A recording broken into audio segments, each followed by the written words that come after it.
Hello guys, എല്ലാവർക്കും AK ഗെയിമിങ്ങിലേക്ക് സ്വാഗതം.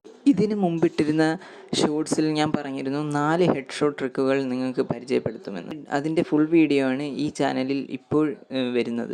അതിനെക്കുറിച്ച് കൃത്യമായി ഞാൻ പറഞ്ഞു തരുന്നതായിരിക്കും. പ്രധാനമായും 4 വഴികളാണ്. ഒന്ന്, നമ്മളുടെ സെൻസിറ്റിവിറ്റി, അത് കൃത്യമായിരിക്കണം. നമ്മളുടെ ഫോണിനും നമ്മളുടെ ഫോണിലെ റാമിനും അനുസരിച്ച് സെൻസിറ്റിവിറ്റി കറക്റ്റായിരിക്കണം. പിന്നെ ഉള്ളത് ബട്ടൺ സൈസ്, ഫയർ ബട്ടൻ്റെ സൈസ് കറക്റ്റ് ആയിരിക്കണം. പിന്നെ ഉള്ളത് റെഡ് ഡോട്ട് വൈറ്റ് ഡോട്ട്, ഇതെങ്ങനെ ഉപയോഗിക്കാമെന്ന് കറക്റ്റ് പഠിക്കണം. കൃത്യമായിട്ടുള്ള പ്രാക്ടീസും. ഈ 4 കാര്യങ്ങൾ കൃത്യമായി ചെയ്യാമെങ്കിൽ നിങ്ങൾക്കും കുഴപ്പമില്ലാത്ത രീതിയിൽ അടിപൊളിയായി ഹെഡ് ഷോട്ട് അടിക്കാൻ സാധിക്കും. അതിനാൽ തന്നെ ഇതിൽ ഓരോന്നും ഞാൻ പറഞ്ഞു തരുന്നതായിരിക്കും. ആദ്യത്തെ പ്രധാനപ്പെട്ട കാര്യമാണ് സെൻസിറ്റിവിറ്റി. ഞാൻ യൂസ് ചെയ്യുന്ന സെൻസിറ്റിവിറ്റി നിങ്ങൾക്ക് കാണിച്ചു തരാം. ഈ സെൻസിറ്റിവിറ്റി 4GB റാം ഉള്ള ഫോണുകൾക്ക് കുഴപ്പമില്ലാത്ത രീതിയിൽ ഹെഡ് ഷോട്ട് അടിക്കാൻ പറ്റുന്ന സെൻസിറ്റിവിറ്റിയാണ്.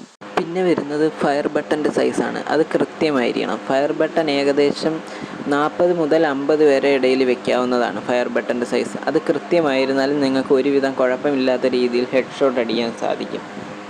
പലരും പറയുന്നതാണ് സെൻസിറ്റിവിറ്റിയിൽ റെഡ് ഡോട്ട് 40-50 ഒക്കെ വെച്ചാൽ കൃത്യമായിട്ട് ഹെഡ് ഷോട്ട് അടിക്കാമെന്ന്. അത് അങ്ങനെയല്ല. റെഡ് ഡോട്ട് എന്ന് പറയുന്നത് 2x കുറഞ്ഞ സ്കോപ്പില്ലേ, അതിനെയാണ് റെഡ് ഡോട്ട് എന്ന് പറയുന്നത്. ഞാനിപ്പോഴിവിടെ പറയുന്നത് ആ റെഡ് ഡോട്ടിനെ കുറിച്ചല്ല. നമ്മൾ സ്കോപ്പ് ഓൺ ചെയ്യാതെ ഷൂട്ട് ചെയ്യത്തില്ലേ എന്ന് പറയുമ്പോൾ ഡെസേർട്ട് ഈഗിൾ വെച്ചൊക്കെ ഷൂട്ട് ചെയ്യത്തില്ലേ, ആ റെഡ് ഡോട്ട് വൈറ്റ് ഡോട്ട്, അതിനെക്കുറിച്ചാണ് ഞാൻ പറയുന്നത്. നിങ്ങൾക്കിവിടെ നോക്കുമ്പം കാണാം, ലോങ് റേഞ്ചിൽ റെഡ് ഡോട്ടിലാണ് ഞാൻ ഷൂട്ട് ചെയ്യുന്നത്.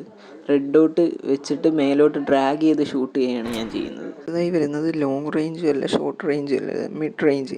അതിൽ നിങ്ങൾക്ക് റെഡ് ഡോട്ട് യൂസ് ചെയ്ത് ഷൂട്ട് ചെയ്ത് കഴിഞ്ഞാൽ വൈറ്റ് ഡോട്ട് യൂസ് ചെയ്ത് ഷൂട്ട് ചെയ്യുക. അത് നിങ്ങളുടെ രീതിക്ക് അനുസരിച്ചിരിക്കും. ഇവിടെ നിങ്ങൾക്ക് നോക്കിയാൽ കാണാം, ആദ്യം ഞാൻ മിഡ് റേഞ്ചിൽ വൈറ്റ് ഡോട്ട് യൂസ് ചെയ്താണ് ഷൂട്ട് ചെയ്യുന്നത്. കറക്റ്റ് ഹെഡ് കയറുന്നുണ്ട്. അടുത്തതായിട്ട് ഞാൻ മിഡ് റേഞ്ചിൽ റെഡ് ഡോട്ട് യൂസ് ചെയ്ത് ഷൂട്ട് ചെയ്യുന്നതാണ്. അതും കറക്റ്റായിട്ട് തന്നെ ഹെഡ് കയറുന്നുണ്ട്. അടുത്തത് ഷോർട്ട് റേഞ്ചാണ്. നിങ്ങൾക്ക് ഇവിടെ നോക്കുമ്പം കാണാം, ഞാൻ ഷോർട്ട് റേഞ്ചിൽ വൈറ്റ് ഡോട്ട് യൂസ് ചെയ്താണ് ഷൂട്ട് ചെയ്യുന്നത്. വൈറ്റ് ഡോട്ട് യൂസ് ചെയ്ത് ഡ്രാഗ് ചെയ്ത് ഷൂട്ട് ചെയ്യുകയാണ് ഞാൻ ചെയ്യുന്നത്. പിന്നെ വേണ്ടത് കൃത്യമായ പ്രാക്ടീസാണ്. എല്ലാ ദിവസവും 10-15 മിനിറ്റ് ട്രെയിനിങ് ഗ്രൗണ്ടിൽ പ്രാക്ടീസ് ചെയ്യുക.